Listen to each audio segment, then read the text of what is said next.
पुंडलिक वरदारी विठ्ठल श्री ज्ञानदेव तुकाराम पंढरीनाथ भगवान माऊली ज्ञानेश्वर महाराज जगद्गुरु तुकाराम महाराज छत्रपती शिवाजी महाराज की।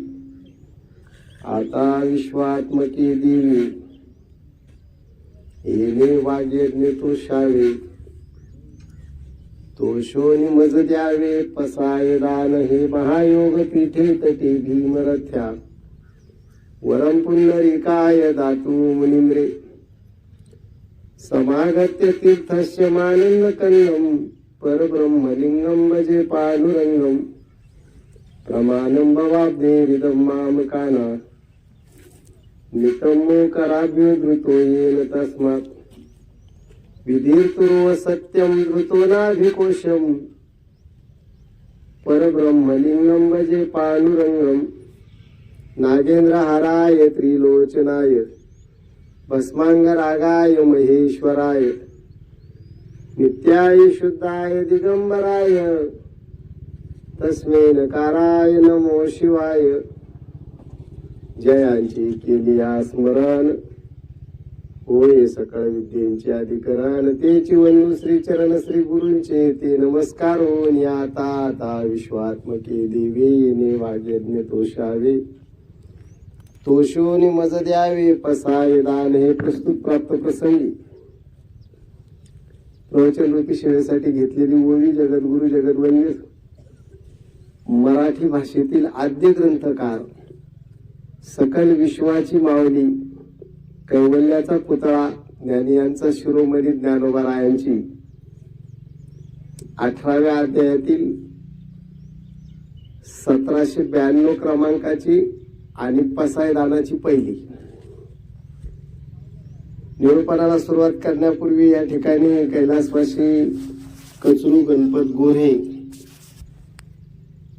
या सद्ग्रस्तांना आज आपल्यातून जाऊन 10 दिवस पूर्ण झालेत। त्यांच्या दशक्रियाविधीच्या निमित्तानं असणारी ही प्रवचन रूपी सेवा त्या योगानं तुम्हा भाविकांचा सज्जनांचा सेवा करण्याचा आलेला हा योग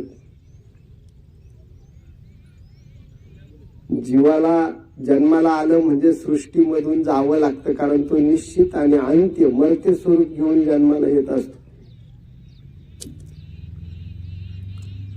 संसार जीवानं स्वीकारला म्हणजे त्याला 3 गोष्टी संसारातल्या मान्य कराव्या लागतात। एक संसारातलं दुःख मान्य करावं लागतं, एक संसाराची आसक्ती मान्य करावं लागते आणि एक संसाराचं नश्वरत्व मान्य करावं लागतं।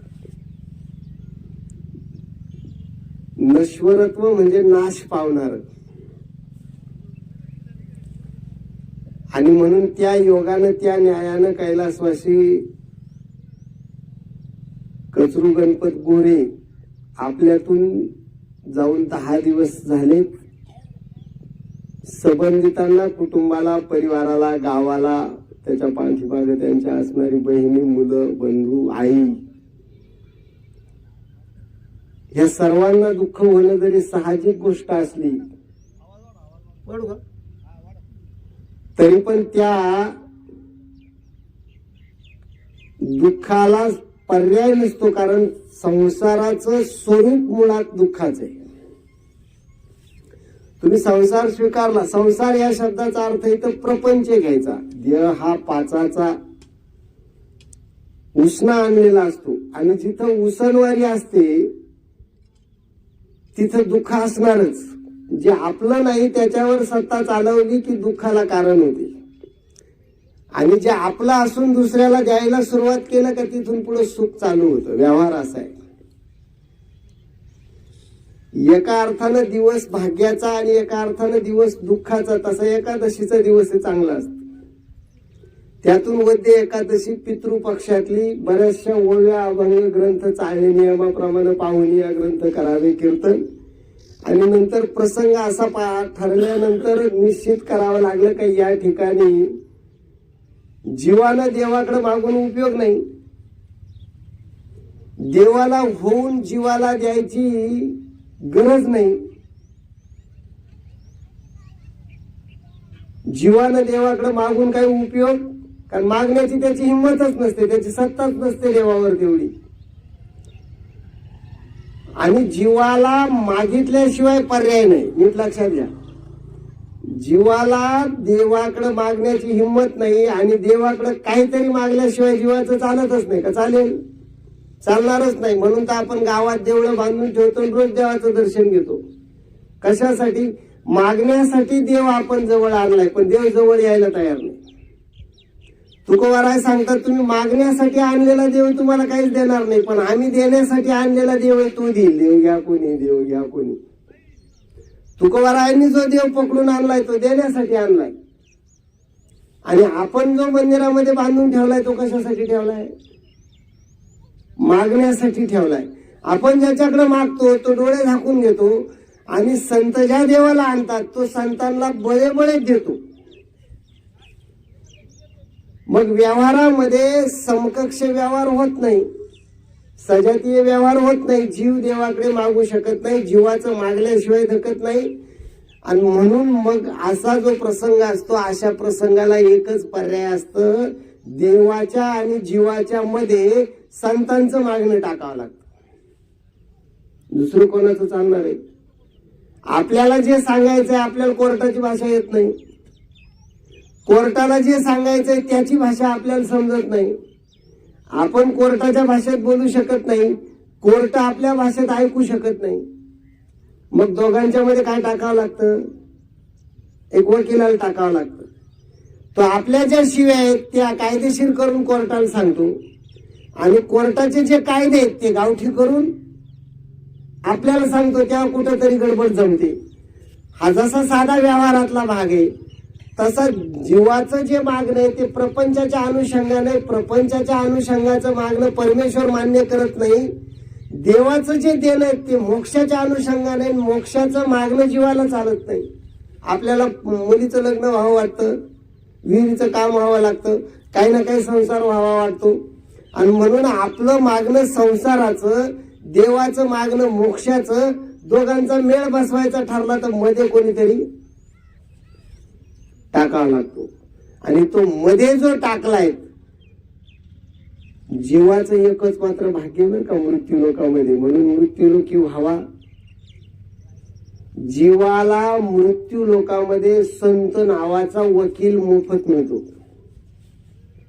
त्याला फी भरायची गरज, फक्त मार्ग दावून गेले आधी दयानिधी संत ते. आणि म्हणून प्रसंग माणूस का जगतो हे त्याला मरेपर्यंत कळत नाही, आणि मग मृत्यू पावल्यावर सुद्धा आपण का मेलो हे बी माहित होत नाही. मोठी गंमत आहे. मग ज्ञानोबा सांगतात, का जगायचं, का जन्माला आलो याच्यासाठी आमच्याकडे या. जर तुम्हाला जगण्याचा मतितार्थ कळाला तर तो मतितार्थ समजल्यानंतर परमेश्वरापर्यंत कसं पोहोचायचं याच्यासाठी आमच्याकडेच या. आणि परमेश्वराच्या समोर जाऊन उभं राहिल्यावर परमेश्वराकडे काय मागायचं हे समजत नसल तर त्याच्यासाठी पण आमच्याकडेच या. किती सोय करून ठेवली बघा. स्मशान जगातलं सगळ्यात अपवित्र, का पवित्र? जगातलं सगळ्यात अपवित्र स्मशान, जिथं देवत्व, दिव्यत्व, तेज स्वरूपाचा काहीही लवलेश नाही, त्याला काय म्हणतात? स्मशान. त्या स्मशानात सुद्धा मरणाला टाळण्यासाठी स्मरणाला घेऊन यायचं. व्यवस्थित आहे का? त्या स्मशानात सुद्धा मरणाला टाळण्यासाठी स्मरणाला घेऊन यायचं काम देवाने केलं, संतांनी केलं. संत सांगतात, तू आमच्यापर्यंत पोहोचत नाही, आम्ही ज्ञानेश्वरी घेऊन स्मशानात येतो. मग तर काही कळी काळाची भीती नाही. कळी काळाशी धाक दरारा. फक्त गोष्ट एकच आहे, ज्या ज्या वेळेला संत जीवासाठी काही प्रयत्न करतात त्या त्या वेळेला किमान संतांच्या वाक्याकडे काही ना काही लक्ष तर द्यायला पाहिजे, काही ना काही चित्त द्यायला पाहिजे. हरिपाठामध्ये ज्ञानोबा रायांनी सूचना दिली, स्मशानामध्ये हरण करणारा मंत्र कोण घेऊन येतं? ज्ञानेश्वरी येते. जगात असा कोणता ग्रंथ आहे तो स्मशानात जातो? मला दाखवा दुसऱ्या कोणत्याही देशातला. हो, आमचा ग्रंथ स्मशानात. चला, का? जगाच्या कल्याणा संतांच्या इथपर्यंत येतो. बरं, येतो तर येतो, पुन्हा देवाला ठासून सांगतो. काय सांगतो? हरये मंत्र म्हणतो ना आपण, इथंच फक्त तो म्हणतात. एरवी कुठं म्हणत? हरे राम हरे राम. कुठं म्हणतात तो? इथंच म्हणतात. हरे कृष्ण कृष्ण कृष्ण. कशाला हरव? कशाचं हरण कर आणि कशाला वाचव?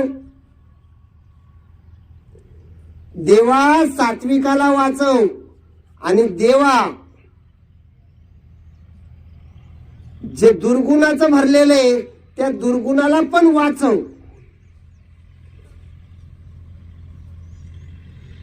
भगवंतानं सांगितलं मी स्मशानामध्ये येईल, ऐका, पण जे वाईट दिसेल ते जाळेल, जे चांगलं दिसेल ते भक्ता राखे पायापाशी दुर्जनांशी. साधी गोष्ट आहे. खल निग्रह आहे. बस, संत म्हटले असं चालणार नाही देवा, तुला तुझ्या कामात बदल करावा लागेल. देव म्हणला मला ते जमतच नाही. मी लंकेत गेलो, मारूनच आलो, काही ठेवून आलो नाही. मी लंका ही सोन्याची होती, त्या सोन्याच्या लंकेतच मी स्मशान करून टाकलं. मी गेल्यावर दुर्जनांते संवारी, मारल्याशिवाय सोडणार नाही. गोकुळातून उठलो, मथुरेत गेलो, छाती फोडून मारूनच आलो. लोक म्हणले मामा आहे. मी म्हटलं माझ्या काय कामाचं नाही. भगवंतांनी सांगितलं जो दुष्ट आहे त्याला मी मारणार. माझा प्रिय भक्त प्रल्हाद, त्याचा बाप हिरण्यकश्यपू, त्याला बोलवलं, मी गेलो आणि मारूनच आलो. सुट्टी. संतांनी सांगितलं देवा संसारामध्ये सगळेच माणसं चुकतात, मग तुला बोलवायची म्हणजे सगळेच मारून टाकायचे, काही ठेवायचंच नाही. असं चालणार नाही. मग देव म्हणला मी येणार नाही. कारण माझ्याकडं काय आहे, जिथं प्रकाश येतो तिथं अंधार नसतो. आणि अंधार ठेवायचा असेल तर प्रकाश येणार. दिवस उगवला मग अंधार राहील का कुठं? नाही राहणार. दिवा एकदा घरात लावला, अंधार राहील का कुठं? आपण दिव्याला सांगितलं तुला दिवा पेटवणार, पण दिव्याला आपण सांगितलं का हे बघ दिव्या, अर्ध्या घरात अंधार ठेवायचा आणि अर्ध्याच घरात उजेड करायचा. दिवा सांगतो जमणार नाही. एक तर मला पेटवलं तर सगळ्या घरात उजेडच होईल, नाही तर सगळ्या घरात.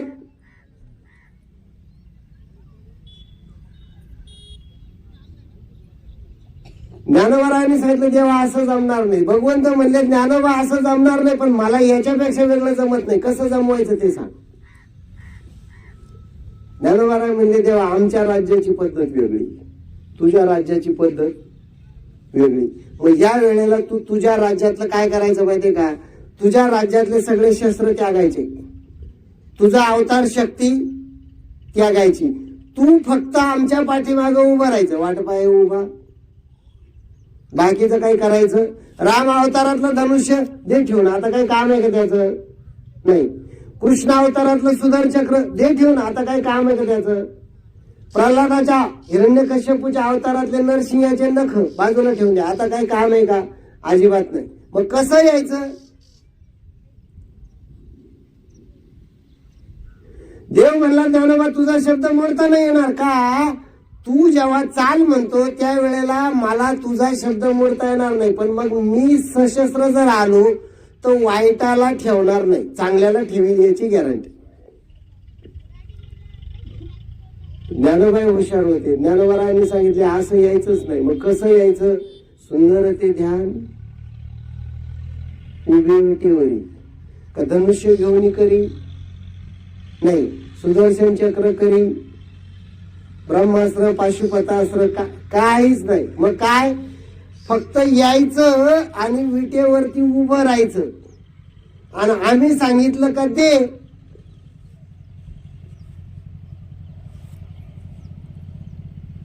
किती मोठा अवतार आहे ज्ञानोबा रायांचं. भगवंताने विचारलं तुमच्या राज्यात असं काही उदाहरण आहे? ज्ञानोबा राय म्हणले सोपं आहे, आमच्या राज्यात असंच उदाहरण आहे. अहो ज्यानं रोज किती मारले त्याचा हिशोब नाही. कोणाचा?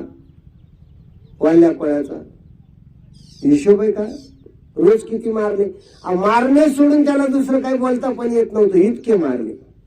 हिशोब जमायचा नाही, मोजून मोजून कटाळा म्हणून मारला का खडा, मारला का खडा, मारला का खडा, मारला का खडा, मारला का खडा. रांजण किती भरले?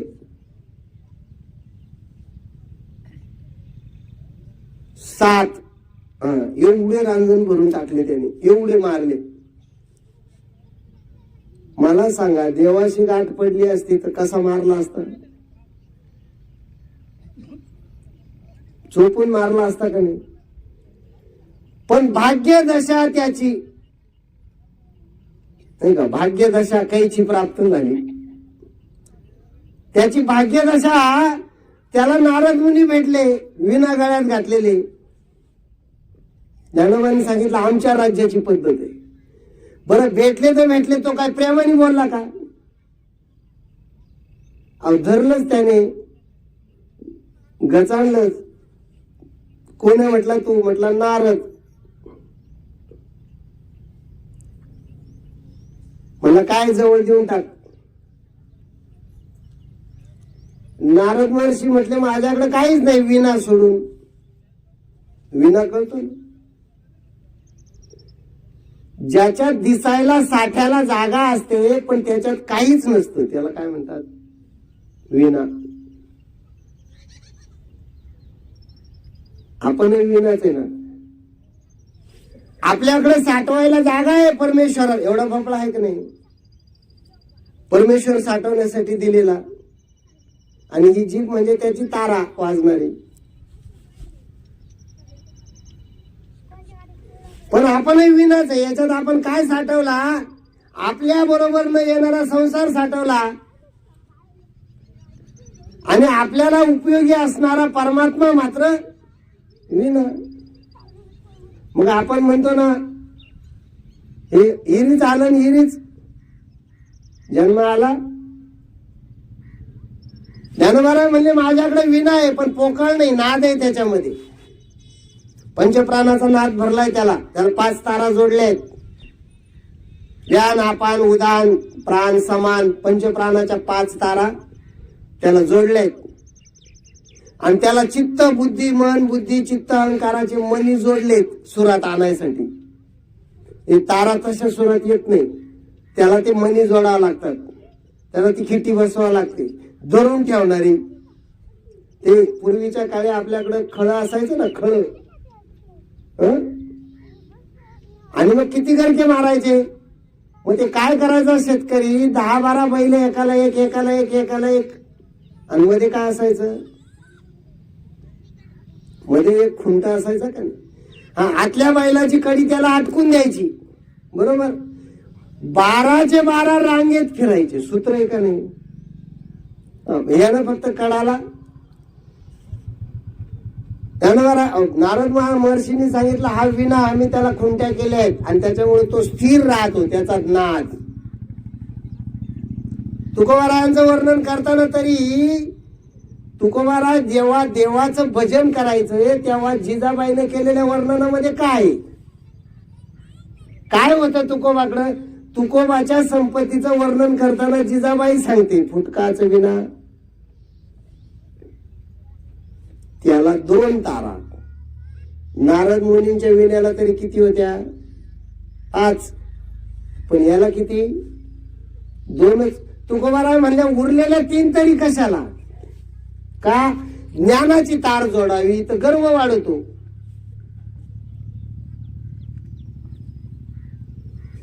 भक्तीची तार तोडावी तर तुटण्याची भीती. आणि योगाची तार जोडावी तर आयुष्य संपण्याची भीती. आता जर म्हटलं की 100 वर्ष तपश्चर्या करून मग देव प्राप्त करू, शक्य आहे का? द्या सोडून. मग तुकोबारायांनी कलियुगामध्ये त्या 5 मधल्या 3 तारा काढून टाकल्या. 2च तारा ठेवल्या. कोणत्या? एक जीवाची, एक शिवाची. रामकृष्ण वाचा भाव हा जीवाचा, आत्मा जो शिवाचा. किती सोप्यात लिहिले पाना. बाकीच्या ताराच कशाला? कारण तारांमुळे सुद्धा कधी कधी तारा जातो. लक्षात ठेवा, तारा वाढल्यावर सुद्धा तारा दरवत नाही, तोल सावरत नाही. ज्ञानी माणसाला गर्व होतो.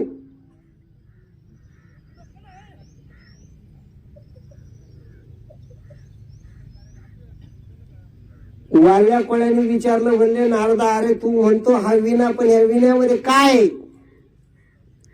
नारद म्हटले काहीच नाही.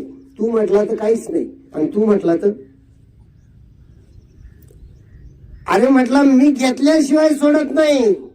नारद म्हटले आम्ही पण दिल्याशिवाय जात नाही. फक्त तू घेणार काय आणि आम्ही देणार काय याचा मेळ बसला पाहिजे. बस. आम्ही काय पानाडी नाही बोरला पाणी सांगणार. ते म्हटलं आम्ही पण दिल्याशिवाय जातच नाही. तू भेटला ना तुला देणारच. आम्ही भगवंताचे आहेत, पण भगवंतासारखे नाही. का? भगवंत घेतल्याशिवाय देत नाही, आम्ही न घेता दिल्याशिवाय जात नाही. भेट किती महत्वाची आहे पहा. जगातला सगळ्यात पहिला सर्वात श्रेष्ठ ग्रंथ जेव्हा निर्माण झाला, त्या ग्रंथाच्या सुरुवातीला पहिली भेट न मागता देणाऱ्याची, आणि काय मागावं हे कळत नसताना सुद्धा हिताचं देणाऱ्याची. आणि ज्याला द्यायचंय तो किती पापी आहे. सांगितलं ना, किती मारले मोजलेच नाही. नारदाने म्हटलं का रे, धनासाठी आतापर्यंत किती मारले. तर वाल्या कोळी म्हणला, देवा किती मारले मोजले नाही, पण 7-8 रांजण भरले. ती बी बारीक बारीक खडी जिरे एवढाली, आणि रांजणी डोक्या एवढाली. चांगला पैलवान आतमध्ये बसल असे. मग डोक्या एवढाल्या रांगणात जिऱ्या एवढाले खडे टाकल्यानंतर किती रांजण भरले? 7 भरले ना 8वा. नारद म्हटले आता तुझा बहुतेक 8वा गुरु बदलन असं वाटतंय. म्हणले का? म्हणले का रे, एवढे मारले, किती पैसे मिळवले? मिळाले पोटापुरते संसार चालवायसाठी. रात्रंदिवस कष्ट केले, रात्रंदिवस हव्यास केला, कधी परमेश्वराकडे जाण्याच्या मार्गाचा अभ्यास नाही केला. 50साठी ओलांडल्यानंतर गुडघे टेकून मंदिराच्या समोर पिपळाच्या ओट्यावर बसलेल्या 65 वर्षाच्या म्हाताऱ्याला विचारा, कमवलेलं शिल्लक काय? आणि असेल तर त्याचे धनी कोण? विचारलंय कधी? विचारून पहा. ते काय म्हणतं माहिती का? काय उपयोग झाला नाही. काय म्हणतं? काय उपयोग झाला नाही. का? जेव्हा कमवायचा हव्यास होता त्यावेळेला फक्त कमवून साठवत राहिलो, त्याचा उपभोग घेता आला. आणि आता उपभोग घ्यावा असं ज्या दिवशी वाटलं त्या दिवशी मुलांनी ताप्यात घेतलं. धनी कोण?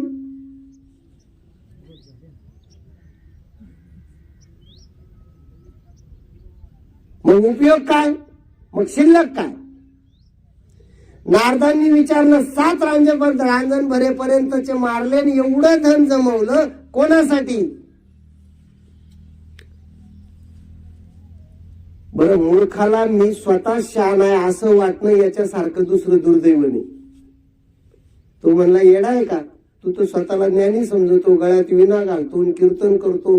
कोणासाठी कमावलं हे सुद्धा कळत नाही. बायकोसाठी, मुलांसाठी, पुढच्या पिढ्यांसाठी, माझं नाव मागं राहावं म्हणून. नारद म्हटले तुझा उपदेश घेण्यासारखा आहे, नक्की तुझ्याच हाताने माळ घालणार म्हणला. मला अजून गुरु नाही, तुलाच गुरु करतो. पण त्याच्या पूर्वी माझ्या एकच प्रश्नाचं उत्तर, जे जो प्रश्न माणसाला प्रत्येकाला पडतो आणि वेळ आली का तो विसरून जातो, असा तो प्रश्न आहे. सोपा. मी तुम्हाला संतांच्या राज्यातली रीत सांगतोय आणि पसायदानाची पार्श्वभूमी सांगतोय. पसायदान हा प्रसाद आहे, संतांनी बनवलेला. पसायदान हा प्रसाद आहे, देवाकडून सिद्ध करून घेतलेला, आणि पसायदान हा प्रसाद आहे, देवाकडून हक्क सोडवून घेतलेला.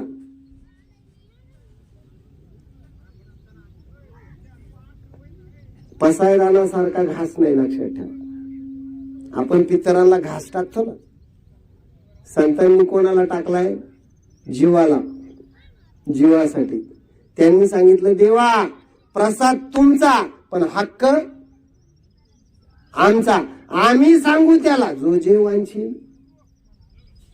तू विचारपूस वास्त पुस्त आस्त स्वस्त महाग काही सांगायचं. नारद म्हणले फक्त घरी जाऊन त्या बायकोला एकदाच विचार का मी 7 रांजण भरेपर्यंत जे मारले त्या मारल्याच्या पापामध्ये तुझा वाटा किती. पटलं महाराज त्याला आणि गेलं ते घरापर्यंत. पण असंच गेलं नाही, भरोसा नसतो. नारदाला बांधून ठेवून गेलं. ज्यानं संतांना बांधलं त्याला देवाला बांधण्याची गरज नाही बरं का. वाल्याकुळी तिथं पास झाला, तो गेला, पण कोणाला बांधून गेला? दिली मिठी. खरं सूत्र तिथे. तो संत त्याने सोडले नाही, देव सुटला तर चालेल. सुटलं कोण नाही पाहिजे? संत सुटले नाही पाहिजे. कारण जय जय व शुद्ध उदारे प्रसिद्धे आन वरत आनंद वर्षती आहे, इतका उदार दुसरा कोण आहे? आणि संत बी बांधून राहिले. घरी गेल्यावर त्यानं बायकोला विचारलं माझं पाप तुझा वाटा. तिने सांगितलं वेडे का तू? तुमचं पाप आणि माझा वाटा असा घाट्याचा व्यवहार नसतो. तुम्हाला शास्त्र कळत नसेल तर मी सांगते तुम्हाला. आता तुम्हाला शास्त्र शिकवणार. ती म्हणली तुम्ही प्रश्न उपस्थित केला, निर्माण केला म्हणून बोलायची वेळ आली. नवऱ्याच्या पापात बायकोचा वाटा नसतो आणि बायकोच्या पुण्यात नवऱ्याचा वाटा नसतो. म्हणजे सगळा घाटाच. पण नवऱ्याच्या पुण्यात अर्धा वाटा बायकोचा आणि बायकोच्या पापात अर्धा वाटा. वाल्या कोळी म्हणला हे तुम्हाला माहितच नव्हतं. म्हणजे मी पाप केलं माझे मीच भोगायचं, धन फक्त तुम्ही खायचं, मी गाड्या लुटायच्या तुम्ही माड्या वाटायच्या.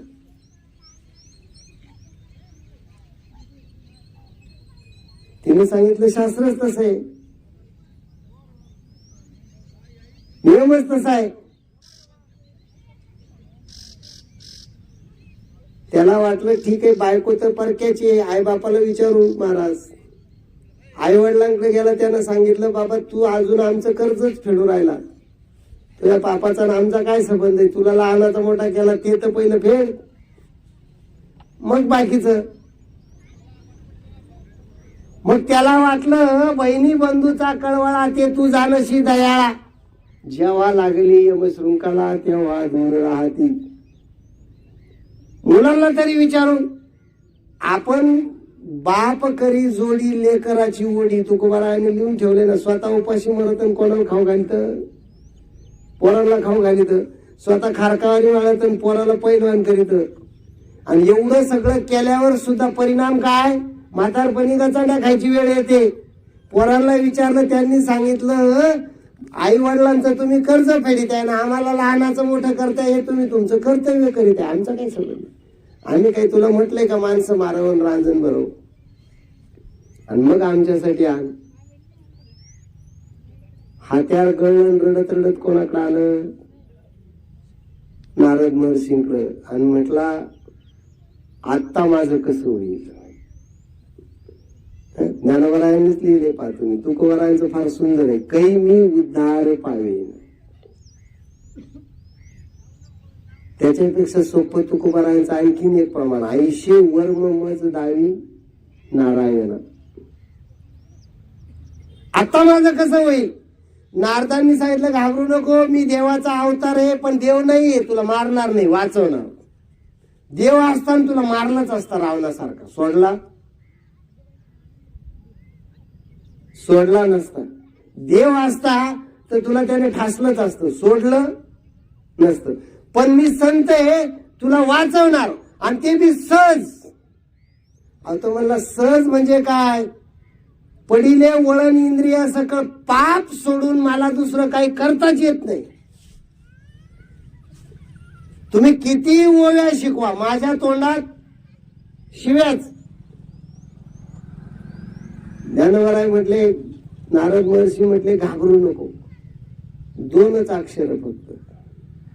काय म्हणायचं, खरं सांगा. किती सोपं आहे. तो म्हणला पटकन सांगा. नारद म्हटले मन राम. तो म्हणला येत नाही. म्हणले मन म. तो म्हणला येते. मन र. म्हणला येते. मन रा. म्हणला येते. मन म. म्हणला येते. मग म येते, र येते, रा येते, पण रा आणि म असा क्रम येत नाही. त्याचं कारण काय, पाप आडवा आलं.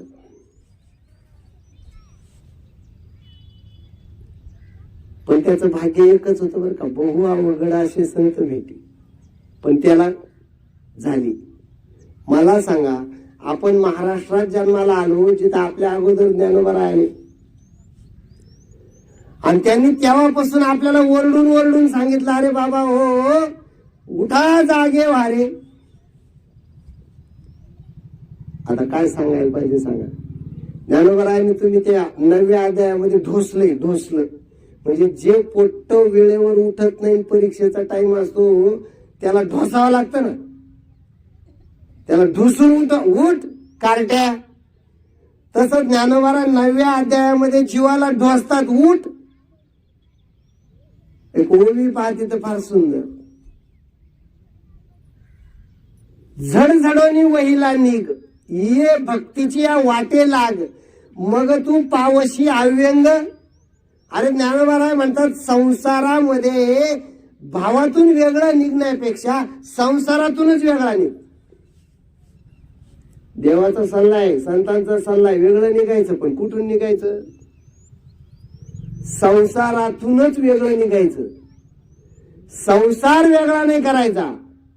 तुम्हाला सांगते वेगळे निघा आणि वेगळे निघून संसार बघा, असं नाही का. झडझडोनी वहिला, संसारातूनच वेगळा निघ. आपण म्हणताच ना, तो म्हणला र येतय, म येतय, रा येतय, म येतय, पण राम कामून येत नाही. काय अडचण आहे, बोलता तर येते, पण मरा येते, मारा येते, पण राम येत नाही. रामा येत. काय अडचण आहे, याला म्हणतात जिभेवर काय बसले. त्या वाल्या कोळ्याने विचारलं, नारदा तुम्हाला कसं का बरं येते. नारदांनी फार उत्तर सुंदर सांगितलं. 16व्या अध्यायात ज्ञानोबरायांनी सांगितलं, माझ्या सत्यवादाचे तप वाचा बोले बहु कल्प. मी जन्मोजन्मी देवाचं नाव सोडून दुसरं काही बोललो नाही, म्हणून मला सहज येते. मग हरिपाठ काय सांगतो, एकनाथांचा काय सांगतो, हरी हरी हरी. तुकोबारायांचा विठ्ठल विठ्ठल म्हणा. मग ज्ञानोबरायांनी सांगितलं, विठ्ठलात तरी जोड शब्द आहे. आमच्या हरिपाठात सोपा शब्द आहे, हरिमुखी म्हणा, हरिमुखी म्हणा. पुण्याची गणना, उठा जागे हरे आता, स्मरण करा, काळ जपत असे. अजून काय सांगायला पाहिजे. मग ते म्हटलं, असं कर, तुला राम म्हणताच येत नाही ना, म्हणूच नको. तो म्हणला, असं कसं होईल, औषध नाही घेतलं तर मी कसा वाचणार. घरच्या दारच्यांनी सोडलं, तुम्ही तरी मला सोडू नका. नारद महर्षी म्हणले, सोडण्यासाठी आम्ही नसतोच, नाहीपेक्षा जो सोडतो तो संतच नाही. ज्यान पायीची वाहन पायी भरी. कळलंय का. मला एक सांगा, नदी ओलांडून जाताना नाव कुठं मिळेल, ती नाव कोण चालवेल, तिचं भाडं कोण भरीन, याचा तपास वाहन करते का कधी. का, तिला माहिती मालक भक्कम आहे, सोडणारच नाही. मग मालक नावेत बसला का चप्पल बी कुठं बसते, आणि मालक पार झाला नदी पार का चप्पल सुद्धा. म्हणून तर तुकोबाराय म्हणतात, पापाच्या डोक्यावरचा मुकुट बनण्यापेक्षा संताच्या पायातली काय बना. आयतच पैल थडी जायला मिळेल ना, गॅरंटी घेतात ते. नारद म्हटले खाली बस, घाबरू नको, बस आता घरी जायचं नाही ना. नाही म्हणजे का, संसारावर भरोसा राहिला नाही. संसार दुःख मूळ, बायकोन दगा दिला, मुलांनी दगा दिला, आईबापांनी दगा दिला, ज्यांच्यासाठी एवढं पाप केलं, एवढ्या पापातून काही विमुक्त झालं नाही, आता घरी जायचं नाही. मग नारद म्हटले बस. बसवला ना. म्हणजे काय येतं तुला, म्हणले मर येतं. म्हणलं तेच म्हण. काय म्हण, मर. वाल्या कोणी म्हणला मर म्हणून तर लय पाप झाला, आता मला पुण्य कसं होणार. ते म्हणजे तुला काय घेणे, मार्ग दावून गेले, दयानिधी संत ते येण्याची पण ते चालू जाता न पडे गुंता कोठे. आणि जर गुंता पडला तर आमची गॅरंटी. किती सुंदर आणि सरळ आहे महाराज. याच्यापेक्षा सोपं तत्वज्ञान कुठे सांगा.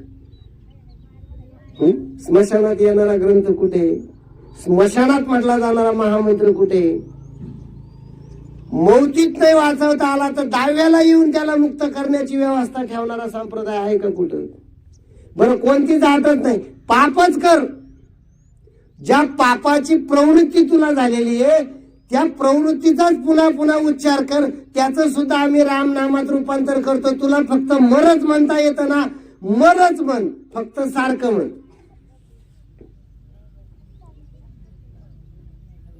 तुझा संस्कार पापाचा आम्ही त्याला परावर्तित करतो. कशामध्ये, पुण्यामध्ये. मरा मरा मरा मरा मरा. 12 वर्षांनी वाल्या कोळ्याला कळलं. अरे म्हणलं मी तर मरा मरा म्हणत बसलो होतो, पण अख्ख्या जगाने काय ऐकलं, राम राम राम राम ऐकलं. मी तर ऐक जगात कोणी असा दयाळू दाखवा ना मला, माझ्या संतासारखा. मी मरा मरा मरा मरा मरा मरा मरा म्हणत बसलो तरी आमच्या संतांनी आम्हाला दळिता कांडिता विठ्ठल विठ्ठल म्हणायला लावलं. आणि आमच्या संसारामध्ये आम्ही मुलाबाळांचे नाव विठ्ठल राम कृष्ण केशव माधव ठेवले. हाका मारले आजा मेळ पापी तया अंत आला. नारदांनी सांगितलं होतं अरे लय पाप केलं. बरं काय हा 5वा मुलगा झाला ना तुला, म्हणले काय मग याचं नाव दगडू धोंडू ठेवण्यापेक्षा नारायण ठेव. आजा मेळ म्हणला काय फायदा होणार. नारदांनी सांगितलं तुला काय घेणे, शेवटचा मुलगा आहे, जास्त लाडका आहे, त्याला फक्त तू काय म्हण नारायण नाव ठेवून त्या नाकाने हाका मार. अहो मरता मरता आजा मेळाने एकदाच मरतानी त्याला देव आठवला होता का, देव आठवलाच नाही त्याला. तो पोरगालाच हाका मारित होता नारायणा. धाव घाली विठू आता.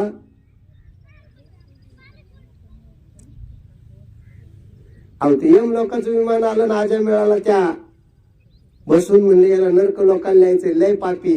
तेवढ्याच विष्णू लोकांचं आलं, त्यांनी सांगितलं येडे का तुम्ही, त्याच्या पासपोर्ट आहे देवानी पाठवले वैकुंठात घेऊन जायचं. म्हणलं का, मरताना त्यानं हाक मारली ना. कोणाला मारली, नारायणा. यमानं सांगितलं अरे येड्या हो तुमच्या नोंदणीमध्ये 7-12 मध्ये चूक झाली, नारायण हा त्याचा मुलगा आहे.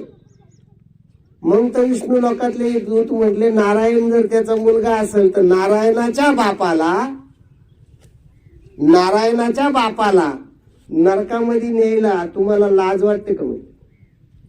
जो देवाचा बाप आहे आणि त्याला तुम्ही नरकात. अरे ते म्हणले देवाचा नाही, नारायण नावाच्या मुलाचा. त्यांनी सांगितलं त्याच्याशी काही संबंध नाही. कोणाचा बाप आहे. शेवटी यमदूत म्हणले बाबा आमची माघार, तुमच्या वकील पॉईंट पुढे आमचं काही चालत का. माघार घेतलीये, संतांची शब्द आहे संतांचा, स्मरण मुक्त्वा कलेवरम, नाही का, मरताना जे येईल ते तुझं मान्य होईल. ज्ञानोबारायांनी सांगितलं देवा नावाचा घोळ घालशील एखाद टायमाला. विठ्ठल म्हटला तर म्हणशील कृष्ण म्हणला नाही, कृष्ण म्हटला तर म्हणशील राम म्हणला नाही, राम म्हणला तर म्हणशील माधव म्हणायला लागत होतं, माधव म्हणला तर म्हणशील केशव म्हणायला लागत होतं. त्याच्यामुळे तू एखाद्या वेळेला भक्ताला फसवशील. त्याच्यामुळं मी सांगितलेल्या सांप्रदायिक भक्ताला नावाची सुद्धा अडचण ठेवायची नाही. आता विश्वात्मके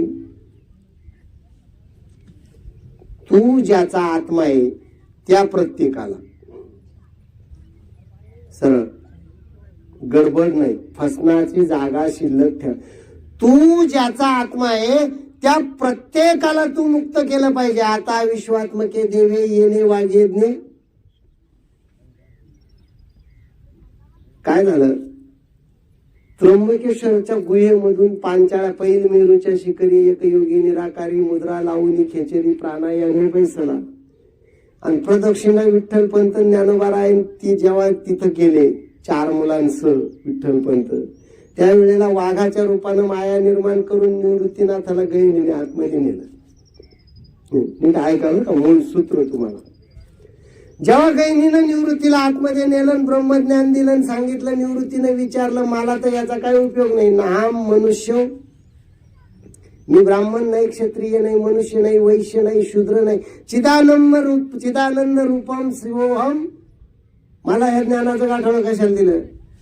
गहिनीने सांगितलं जगाच्या कल्याणासाठी दिलं. बरं म्हटले मग ते कल्याण कोण करणार आहे? ते म्हटले तुझा दाखला भाऊ तुझा शिष्य करायचा, हे ज्ञान त्याला नेऊन निवृत्ती म्हणजे चालेल, काय हरकत नाही.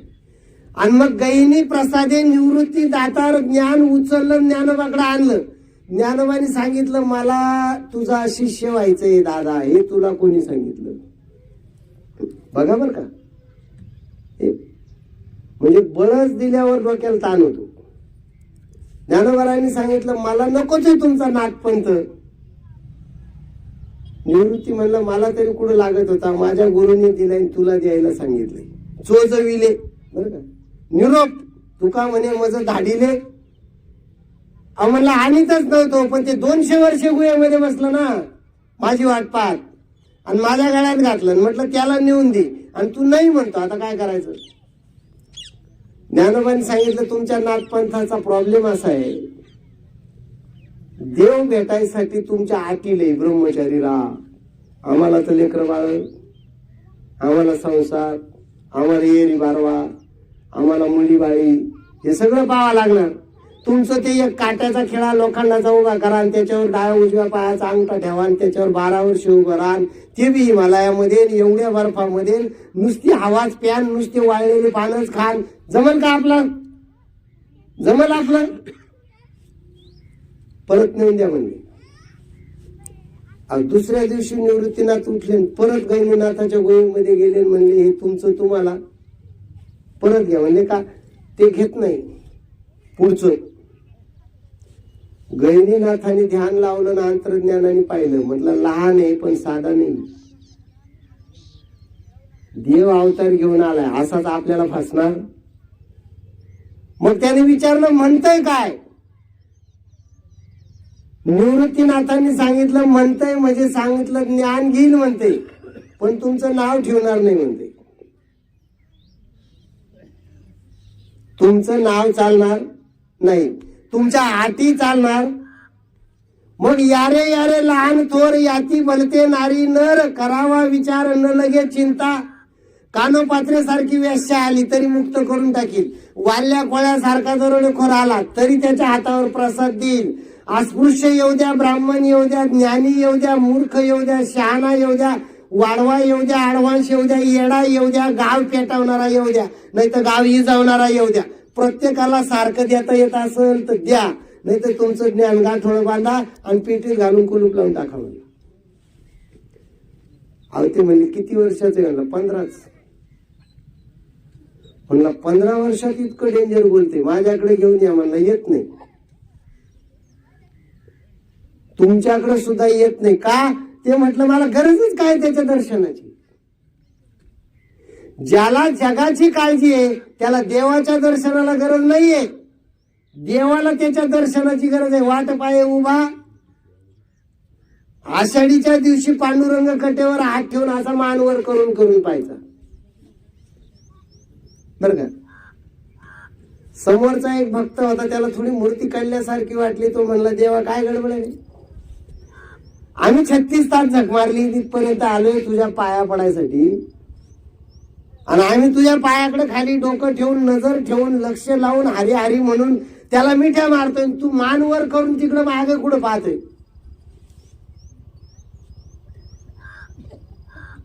पांडुरंग म्हटले तुझ्या पाया पडण्यावर काय अर्थ आहे, तू रोजच आहे. आणि तू येऊन तरी काय करतोय? मागच्या टायमाला बोरला पाणी लागू दे म्हणला, या टायमाला बांगल्यावर स्लॅब पडू दे म्हणला, पुढच्या टायमाला ग्रामपंचायतीचं इलेक्शन जिंकू दे म्हणणार आहे, आणि त्याच्या पुढच्या टायमाला सरपंच कर म्हणणार आहे, त्याच्या पुढच्या टायमाला जिल्हा परिषदेचं तिकीट मिळू दे. तू काय येतोय बंबारी? तुझा फायदा काय येऊन? म्हणला मग तेव्हा वाट कोणाची पाहत आहे? तेव्हा त्यांनी मानवर करून करून पार महाद्वारापर्यंत पाहिलं आणि त्या भक्ताला सांगितलं वाट पाहतोय कोणाची? आरंगच्या सावता माळ्याची. अहो तो म्हणला तेव्हा मी त्याच्याच गावचा आहे, तो येणार नाही. म्हणला काय करतोय? कांद्याला पाणी भरतो. देव म्हणला नक्की हो. म्हणलं मी विचारलं त्याला, अरे म्हणला गळ्यात माळ आहे, पंढरपूरला चाल सावता माळी. म्हणला पंढरपूरला जाऊन काय करायचंय? ठाईचं बाई सोनी करा एक चित्त, आणि चित्त नाही ना आम्ही तरी ते व्यर्थ. मग पंढरपूर मध्ये जन्माला आलेले काय सगळेच वैकुंठाला जातात का? जात नाही. चित्त नाही ना आम्ही. मग सावता माळी येणार नाही. देव म्हणला नक्की. तो म्हणला आम्ही त्याच गावचा विचारणं चालू नाही येणार. देवानं विटेवरून उडी मारली, कुठे गेलं?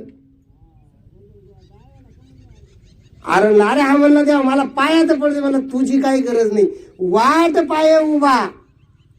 तो नाही भेटला तर तुम्ही 15 लाख आले, तुमचा काय उपयोग नाही. हा सगळा शीन आहे. तुम्ही पाय दाबीत्या पण कशासाठी? फायद्यासाठी. तुम्ही पूजा करीत्या पण कशासाठी?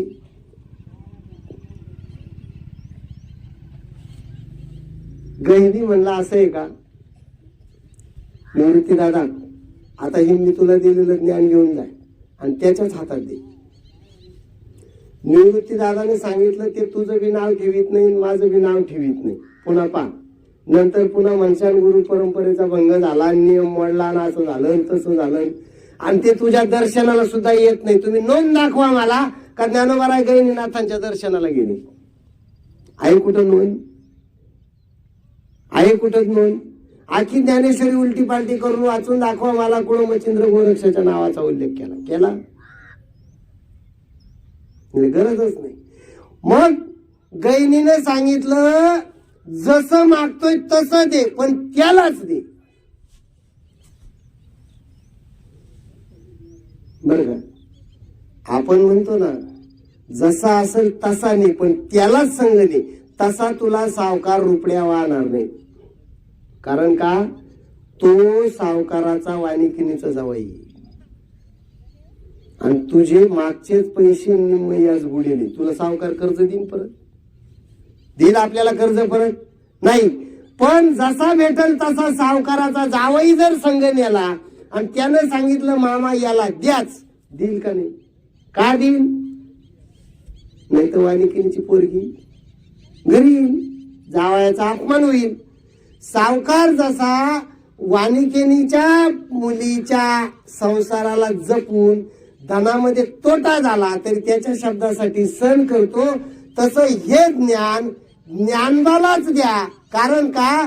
आमचं नाव पुसू द्या, पण जगाच्या कल्याणासाठी वैकुंठावरून मृत्यू लोकांमध्ये देवाला कायमचा बांधून ठेवण्याची हिंमत फक्त कोणात आहे? एकट्या ज्ञानातच आहे, दुसऱ्या कोणात नाही. एकट्या निवृत्तीनं आलं सांगितलं ज्ञाना तुला माझं शिष्य व्हायचंय. म्हणला होतो. म्हणला मग काल म्हणत होतो ते ज्ञान तुला घ्यायचंय. म्हणला घेतो, पण कसं? म्हणला तुला जसं वापरता येईल तसं. म्हणला नाथ पंथाचं नाव चालणार नाही. चाललं का पुढं? नाही. मी स्वतःही नाथ लावणार नाही. चालेल बर. कान मंत्र, बीज मंत्र, इथं जा, गुहेत बसा, डोक्यावर उभे राहा, पायावर उभे राहा, नाटक चालणार. उघडा मंत्र जाणार, रामकृष्ण म्हणा, मोकळं करून टाकीन. बरं नुसतं मोकळं नाही, नुसतं मोकळं नाही, जय घोष करून टाकील. जिथवर ऐकू जाईल तिथपर्यंत मग ते जीवाला जाऊ द्या, वेश्येला जाऊ द्या, अस्पृश्याला जाऊ द्या, किड्याला जाऊ द्या, मुंगीला जाऊ द्या, रेड्याला जाऊ द्या, नाही तर वेड्याला जाऊ द्या, मोकळं चालल. निवृत्तीनाथ म्हणले चालल. आणि मग निवृत्तीनाथांनी ते ज्ञान उचललं, हातात घेतलं. ऐका, प्रमाण आहे त्याला ज्ञानवरायांचं. कोण आहे? ज्ञानवरायांनी सांगितलं माझं नाही, आहे गुरु परंपरेच आहे. ज्ञानदेवा प्रमाण, निवृत्ती देवी ज्ञान. प्रमाण कोण आहे? त्याला गुरुच आहे. पण आता त्याच्यावर त्यांची सत्ता राहिली नाही. निवृत्तीने दिदले माझ्या हाती. मग एकदा उतारा पोऱ्याच्या नावावर केला, इकला काय टिकला काय, आपल्याला काही घेणं आहे का? निवृत्तीने सांगितलं हे ज्ञान तुमच्या हातात, तुम्हाला जे करायचं ते. आणि मग ज्ञानोबारायांनी ते मोकळं केलं. इतकं मोकळं केलं का किंबहुना तुमचे केले धर्म कीर्तन हे. देव म्हणला ज्ञानोबा, ज्ञानाची सत्ता तुला दिली, मायेची सत्ता तुलाच दिली. जर मायेची सत्ता दिली नसती तर रेडा बोलला असता का? ज्ञानाची सत्ता दिली नसती तर अनुभव अमृतासारखा ग्रंथ निर्माण झाला असता का? प्रेमाची सत्ता दिली नसती तर ज्ञानेश्वरी सारखा ग्रंथ निर्माण झाला असता का? आणि भक्तीची सत्ता दिली नसती तर हरिपाठासारखा बीज मंत्र हरिमंत्र जगासाठी खुला झाला असता का? हे सगळ्या सत्ता, माझी स्वतःची सत्ता, माझी स्वतःची महत्ता, माझं स्वतःचं महत्व सोडून तुला दिल्या. एक एकादशी तुला दिली का नाही? वद्य एकादशी कोणाला दिली? देवान सांगितलं आषाढी माला, कार्तिकी तुला. लक्षात ठेवा, आषाढी कोणाला? देवाला. आणि कार्तिकी कोणाला? गंमत आहे का बरं का? आषाढी म्हणजे आखडवणारी. संसारातला आखाड आठवायचा असेल तर देवाची गरज आहे, आणि संसारात कीर्ती करायची असेल तर मग ज्ञानोबारायांची गरज आहे. म्हणून कार्तिकी कीर्ती करणारी, कार्य करणारी कोणाला? संतांना. आणि आखाड आठवणारी कोणाला? पण आखाड आठवला तरी दरवर्षी येतो, पण कीर्ती कशी राहते? कायमची राहते. सूरज से किरत बडी, बिनु पंख उड जाय. मग भगवंत म्हणले ज्ञानोबा काय करा, जर तुम्ही हे सगळं खुलं केलंय ना, आता माझं एक काम करा ना. लोक मागतात, मी देत नाही, पण तुमच्या या कार्याच्या पद्धतीवर, तुमच्या असणाऱ्या या समाजावरच्या प्रेमाच्या ठेव्यावर मी इतका प्रसन्न आहे का माझ्याकडे काहीतरी माग.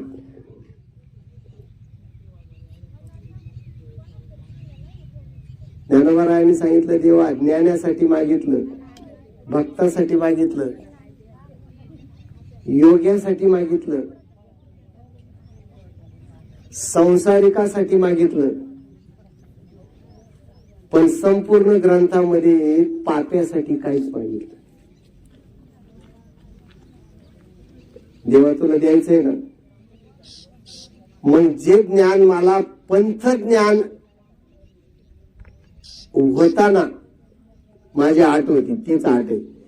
आता जे ग्रंथाच्या शेवटी मागणार आहे ना, ते कशासाठी आहे? पाप्यासाठी. ऐका, पसायदान हे पाप्यासाठी. आता विश्वात्मके देवी येणे वाजयज्ञ तोषावे, तोषो निमज द्यावे. काय? आणि पहिला नंबर कोणाचा आहे? जे खळांची व्यंकटी सांडू. मला सांगा, आपल्याकडं पंक्तीत जेव घालताना सुद्धा घरात आपण पंगत बसवतो. श्रेष्ठ पाहिला का हलका? व्यवहारातली पद्धत, श्रेष्ठ पाहिला जेवायला बसवतो का हलका? जवळचा पाहिला का लांबचा? श्रीमंत पहिला का गरीब? संसारातली रीत काय? जावई पहिला, चुलत जावई नंतर, श्रीमंत पहिला, गरीब. कसं जेव घालता तुम्ही?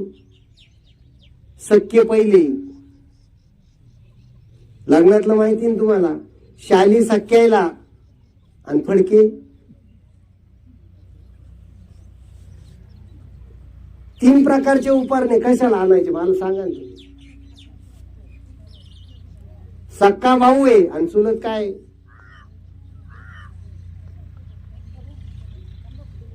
ज्ञानवरायांनी सांगितलं याच्या उलट आहे आमचं.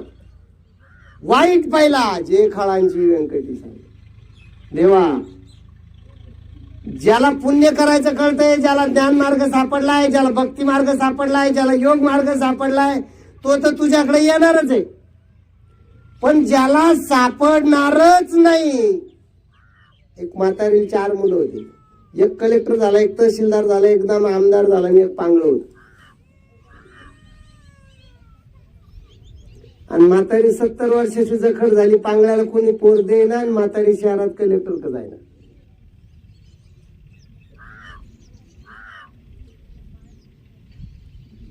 तो रोज गाडी घेऊन यायचा आहे. इथं तू रोजानी जाती, याच्यापाशी राहती, माझ्याकडे चाल. ती काय म्हणली माहिती का? नाही जमणार. म्हणले का? त्याला घे. तो म्हणला आहे त्याचं पांगळ आहे, ते घाण करीत राहत. माझ्यासारख्या कलेक्टरच्या बांगल्यात ते चालणार? मग त्या म्हातारीने सांगितलं तू कलेक्टर असला तरी मला चालणार का?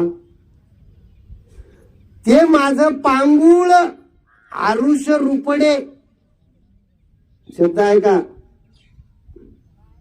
आणखीन सोपा शब्द ज्ञानोबरायांचा. माझे आछडे बछडे छकुडे ग राधे.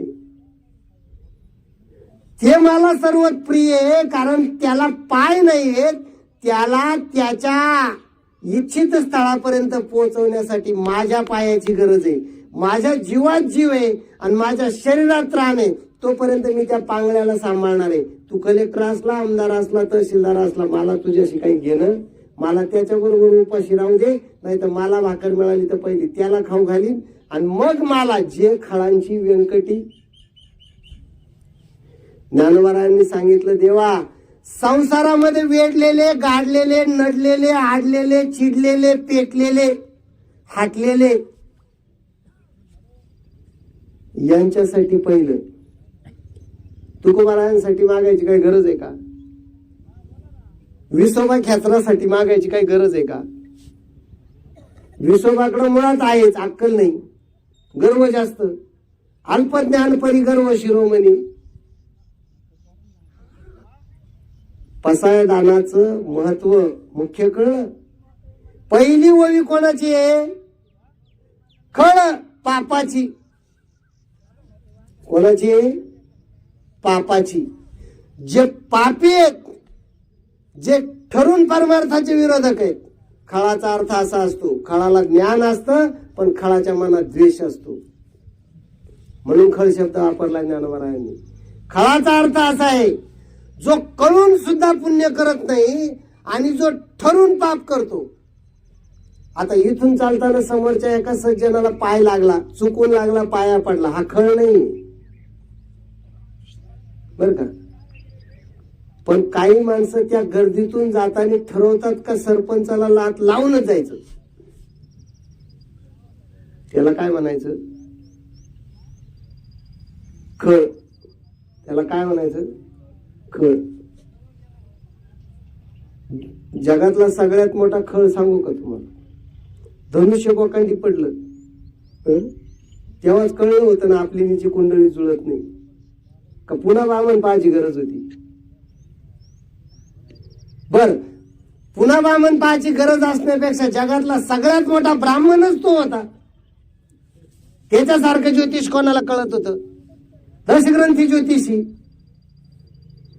मग 18 वर्षाची असताना तिच्या स्वयंवरात गेल्यावर धनुष्य बोकांडीत पडलं तेव्हा काय त्यांनी कुंडली पाहिली नव्हती का? आपली नीची पत्रिका मृत्यू खडाष्टक योगाची आहे. याच्यात प्रीती षडाष्टक योग नाही. हे रावणाला समजून सांगायची गरज होती का? तरी पुन्हा लग्न झाल्यावरती बोंबलत पंचवटीत गेला आणि गेला नेणारच म्हणला. ठरून पाप.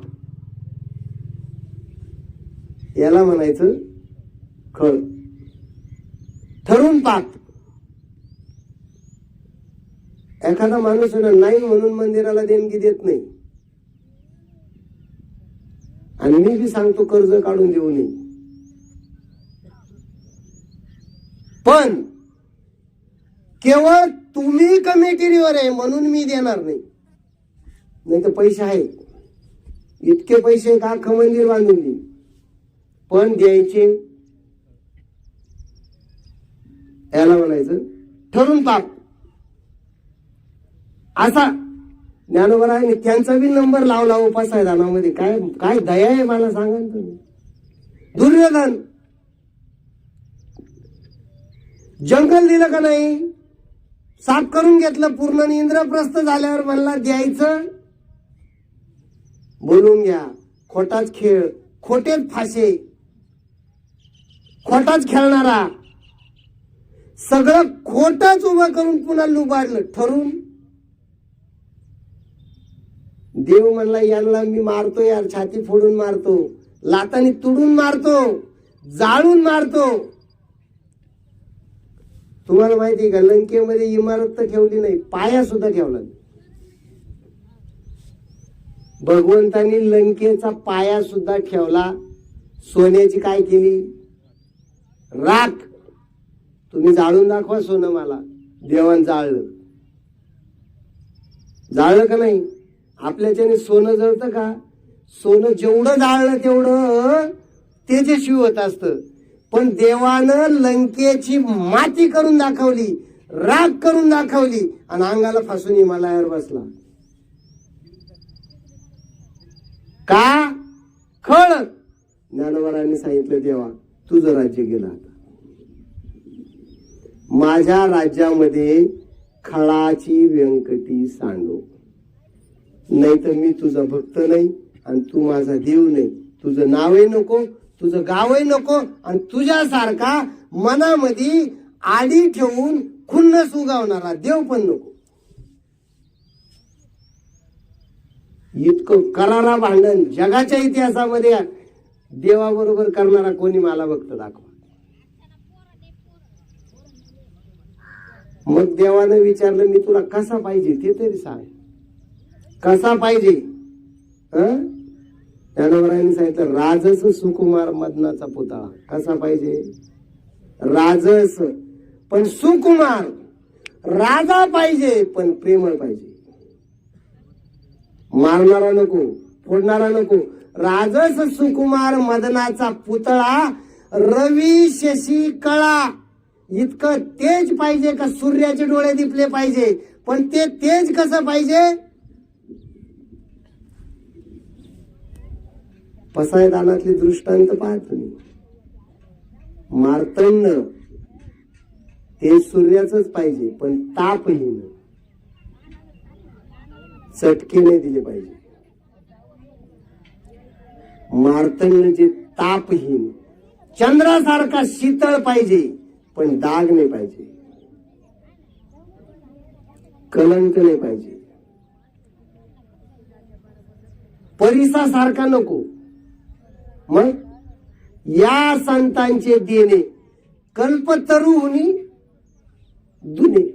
परीस काय करतो माहिती का? लोखंडाचं सोनं करतो,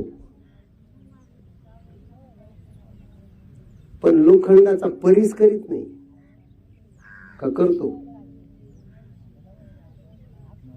होणारच नाही. सरपंच तुम्हाला जास्तीत जास्त काय करू शकतो? ग्रामपंचायत सदस्य. तसा परीस हा लोखंडाचं सोनं करतो, पण लोखंडाचा परीस करू शकत नाही. ज्ञानोबरायांनी सांगितलं परीसाचं तुझं सारखं देवा, तुझं आणि आमचं जमणार नाही. तू माणसाला वैभव देतो, पण वैभवातून मुक्त होण्याची अक्कल देत नाही. काय उपयोग आहे? वाटोळ करतो तू लोकांना.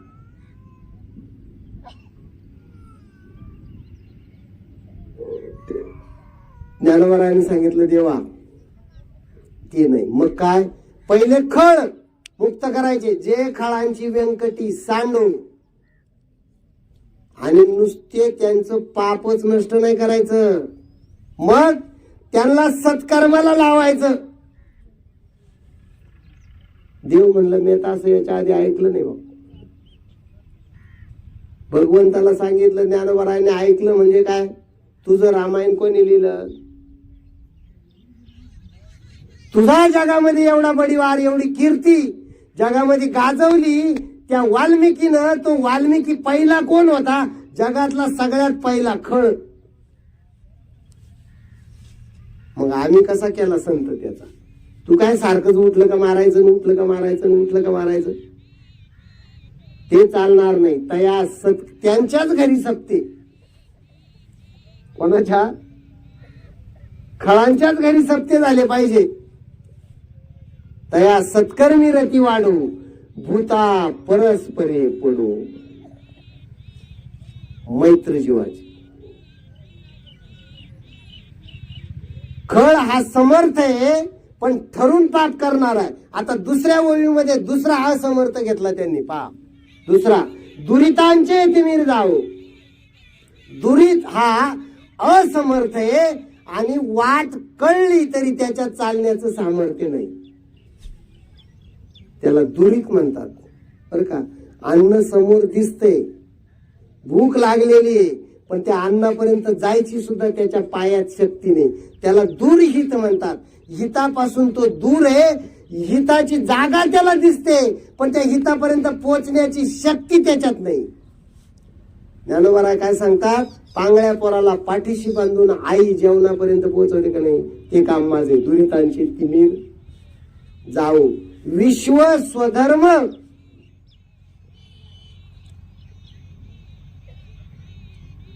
कोणाची कोणावर सत्ताच नको, आणि सत्ता नको याचा अर्थ बेबंद नको.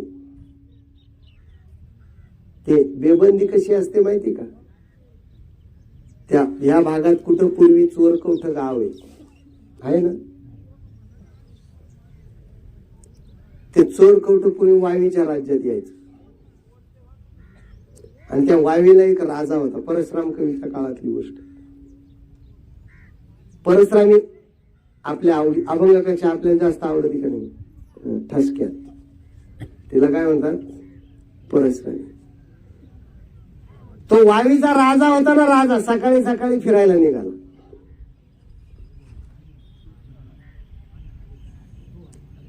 अंधारी नगरी बेबंद राजा, न्याय नीती. त्या वावीच्या बाजारमध्ये भोपळे विकायला तो कवठ्याचा माळी येऊन बसला. राजाने पाहिलं, काय भारी भोपळे. राजाने एक भोपळा उचलला, म्हणला राणीकडून मस्त भाजी करून आज खाऊ. राजाने भोपळा उचलला, नोकराच्या हातात दिला आणि राजा चालायला लागला. आता पैसे कोण मागायचे? राजाकडे. माळी तर गप झाला, त्याची तर जीभ टाळ्याला चिटकली. आता काय करायचं? भोपळा कोणी उचलला? राजाने. पैसे मागता येईना आणि नाही म्हणता येईना, आणि जर असेच सगळे गेले तर उपाशी मारायला लागणार. पण बोलता काही. पण तो म्हणला ठीक आहे चला, राजाने पसंत केला, एखाद्या वेळेला जाहिरात होईल आणि पुढचे जास्त भावानं जातील. पण राजाने एक उचलल्या, प्रधानाने दोन घेतले. आता त्याला बी काय बोलतात, काय बोलणार? प्रधान आहे, त्याला वाटलं ठीक आहे 3 फुकट जातील, पण पुढचे जास्त भावान जातील. सेनापतीने 4 घेतले. तो म्हणला मला बायकाच 3 आहे. मग काचरत काचरत का होईना, चाचरत चाचरत का होईना, पण माळी म्हणला पैसे. सेनापतीने असा उलट्या हाताचा झपाटा दिला, म्हणला त्यांना दोघांना फुकट. आणि माग पैसे मागत, तलवार पाहिजे का केवढी. बोबडी वळली त्याची. तो म्हणला महाराज न्या पण मारणार. 7 गेले का? त्यानंच एक उलट्या हाताची दिल्या, प्रत्येक सैनिकाने एक एक घेतला ना. तो म्हणला मग सेनापती काय तुझा काका आहे का ना, आम्ही का दुश्मन आहे? शेवटच्या सैनिकापर्यंत काकडी एवढी एक कळी राहिली फक्त भोपळ्याची, ती बी त्यांनी नेली. आणि त्याच्या पाठीमागून जो चौकदार आला त्यानं भोपळ्याखाली हातरेल घोंगडी बी नेली. काय मिळालं माळ्याला? अंधारी नगरी बेबंद राजा, न्यायनीती कैची, ठोगे ठागे ठेगाळी करून पाहिलं पत त्याची. परशुरामाची लावणी वाचून पहा. ज्ञानोबारायांनी सांगितलं तेव्हा असं जर चाललं ते गरीब जगतील का? मग यांच्यासाठी तुझ्याकडे काही व्यवस्था नाही, पण माझ्याकडे आहे. दुरितांचे तिमीर जाऊ, जो जे वांछील तो ते. इथला राजा सुद्धा फुकट खावं नको आणि इथला गरीब सुद्धा फुकट खावं. दुरितांचे तिमीर म्हणजे काय? तिमीर म्हणजे काय? दुसऱ्याचं पाप खाण्याची वासना, त्याला तिमीर म्हणतात. अंधार जो असतो, जो सत्य व्यवस्थित दिसू देत नाही. अंधारामध्ये दोरी सापासारखी दिसते, बरोबर आहे, पण तो साप असतो का? आपल्याला बुद्धीमध्ये जेव्हा अंधार असतो तेव्हा दुसऱ्याच्या बांधाच्या पलीकडचं झाड आपलं असल्यासारखं वाटत. त्याला म्हणतात मनातला अंधार. तर मग ते माझंच आहे. अरे का, तुझा काय संबंध आहे त्याच्याशी? नाही, दुसऱ्याचं आपलं वाटणं याला म्हणायचं तिमीर. आणि या तिमिराचं कारण आहे वासना, वासनेचं कारण आहे आसक्ती, आणि आसक्तीचं कारण आहे भक्तीचा अभाव. ज्ञानोबा सांगतात जिथं आसक्ती आहे, जिथं वासना आहे, त्या वासनेचा अंधार आहे, त्याचं कृत्य पाप आहे. त्या पाप करणाऱ्या दूर हिताला, हितापासून दूर राहणाऱ्याला तुमच्या जवळ आणायचं. दुरितांचे तिमीर जाऊ आणि विश्व स्वधर्म सूर्य.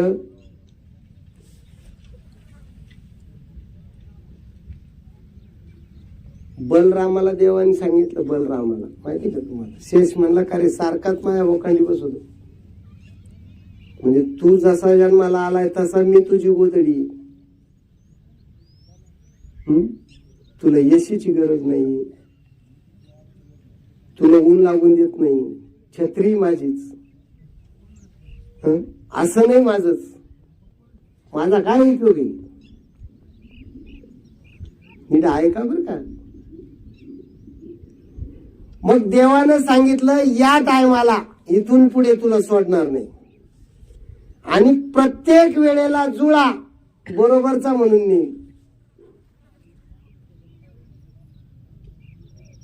शेषाला वाटलं जमलं, आता आपल्या सुखाला अंत पार नाही लेखा.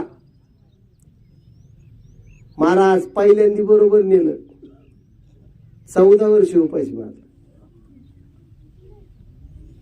ठार, झोप बी नाही, रातचं बी उभं राहायचं, झोप सुद्धा उभ्याने, काहीच खायचं नाही. रामाच्या नावावर फळ आहे, सीतेच्या नावावर फळ आहे, लक्ष्मणाचं नाव आहे की एखादं? का नव्हतंच ना खायचं. आणि वरून लंकेत नेल्यावर त्यानं सांगितलं, भाऊ पहिला तुझा वानिकिनीचा जावाई तुला मारावा लागेल तर मला रावणापोत पोचता येते. लक्ष्मण म्हणला, भाऊ तुझ्या बरोबर जन्माला आलो नसतो ते बरं होतं, तिडं चेटोळ घालून पडेल होतं तेच चांगलं होतं. म्हणजे नेईन बरोबर म्हणला, मान देईल म्हणला, आणि कान माझाच कापला. ज्ञानोबारायांनी सांगितलं, देवा सखा मनविषी त्याचे नाशी येले बळ, तू तुझ्यावर मी भरोसा ठेवणार नाही. तू सख्या भावाला 14 वर्ष उपवासी ठेवून सख्खा जावाई मारायला लावून मग रावणाला मारले, तुझं काय खरंय? तुझ्यावर भरोसा ठेवणार, लिहून दे. हा स्टॅम्प पेपर आहे 9 ओव्या बरं का. हा काय स्टॅम्प पेपर आहे? ज्ञानोबारायांनी देवाची सही घेतलेला. दुरितांचे देव म्हणला, अरे नाही तू म्हणतोय तर मी तुझ्याच प्रमाणे भक्तांचं करूच नको म्हणला कल्याण. अरे बलरामाला मोठा केलं, स्वतःला 16,108. त्याला एकच. बर त्याने एकट्या बहिणीचं लग्न ठरवलं, ते तो मोडून दुसऱ्या बरोबर स्वतःच्या हाताने काढून दिली. बर नाव म्हणायला बलराम द्वारकेचा राजा, पण द्वारकाधीश म्हणून लोक ओळखतात कोणाला? म्हणायला बलराम थोरला, आज्ञा कोणाची? कृष्णाशिवाय चालत. जिडं जिडं खरं बोलन हा असं वाटत होतं, तिडून तिडून तीर्थयात्रेला काढून दिला. ज्ञानोबरायांनी हे उदाहरण देऊन देवाला सांगितलं, पसायदानात नाटकं करायची नाही. प्रत्येक ओवीला सही आणि प्रत्येक ओवीला शिक्का, एकंदर शिक्का प्रमाणाने सांगतो तुम्हाला. पाठविला य लोका, हा शिक्का पाठवला. दुरितांचे तिमीर जाऊ, विश्व स्वधर्म सूर्य पाहू, जो जे वांछील गाई बीची व्यवस्था करा सर.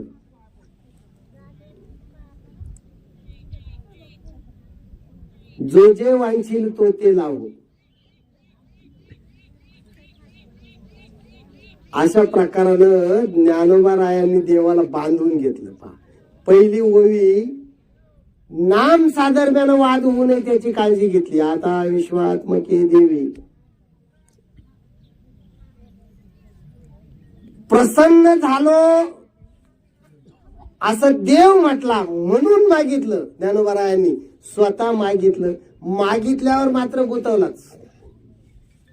येणे वागेने तोषावे असं तू म्हणतोय ना.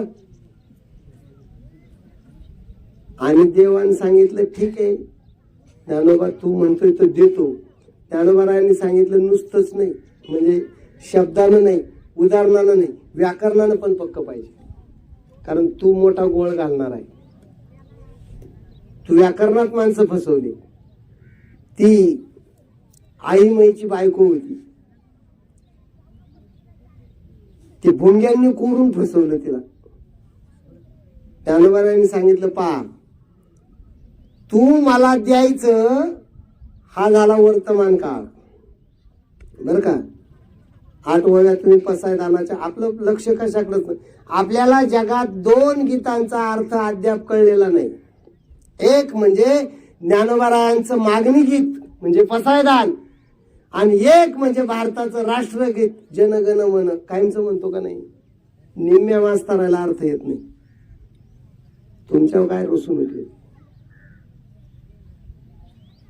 रोज म्हणतो, पण आपण त्याच्याकडे लक्ष देऊन. ज्ञानोबारायांनी सांगितलं, देवा व्याकरणामध्ये मी कायमचा प्रसन्नच झालेलो राहील असं लिहून दे. शेवटची ओवी पहा,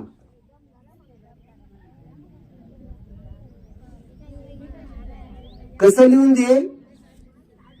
आजही प्रसन्न आहे आणि पुढे सुद्धा कायमचा प्रसन्न झालेलाच राहील.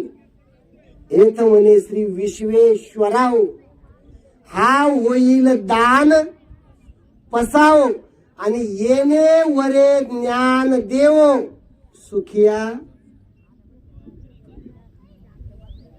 म्हणजे मी नसेल तेव्हाही बी आणि तू नसेल तेव्हाही बी पसायदान म्हणणारा सुखीच झाला पाहिजे. याला म्हणायचं संजीवन मागणं. इथं व्याकरण आहे आणि मग ज्ञानोबारायांची सही. देव म्हणले भेटले आता पोच, पण तुझ्यासारखा नाही भेटला. सुट्टीच ठेवली नाही. ज्ञानोबारायांनी सांगितलं, सुट्टी ठेवून उपयोग नाही देवा. का? तुला दया येत नाही आणि संतांकडे दया सोडून दुसरं काही असत नाही. आणि म्हणून जेव्हा जीवाला शिवाकडे पोचायला दुसरा कोणाचा पर्याय नसतो, त्यावेळेला देव सोडून दुसरा पर्याय नाही. आणि अशा आपत मृत्यू प्रसंगी, बर का, ऐका, अशा आपत मृत्यू प्रसंगी पसायदान सोडून दुसरं विवेचन नाही. कारण आपल्या मागण्याला किंमत नाही, देवाकडे द्यायची दानत नाही, देवाकडून घ्यायची हिंमत असणारे आणि त्यांच्या मागण्याला किंमत असणारे फक्त संत आहेत. आणि त्यातले त्याच्यातले सर्वात संत शिरोमणी ज्ञानोबा आहेत. म्हणून अशा आपत मृत्यूच्या प्रसंगाला पसायदान सोडून आपली वकिली दुसरं कोणी करू शकत नाही. म्हणून पसायदानावर प्रवचन. पसायदान नुसतंच म्हणू नका, त्याचं चिंतन करा, मनन करा, त्याचं निधी ध्यासन करा. भगवंताच्या समोर म्हणू नका, पण मनापासून म्हणा, भगवंत तुमच्यापर्यंत येईल याची गॅरंटी. बोलताना काही चुकीचं गेलं असेल तो माझ्या वाणीचा दोष, बरोबर असेल ती संत सद्गुरूची कृपा. झालेली ही सेवा भगवंताच्या चरणी अर्पण करू. सेवेला पूर्णविराम देऊ. पुंडलिक वरदाहरी श्री ज्ञानदेव पंढरीनाथ भगवान, माऊली ज्ञानेश्वर महाराज, जगद्गुरु तुकाराम महाराज, विठ्ठला विठ्ठला विठ्ठला.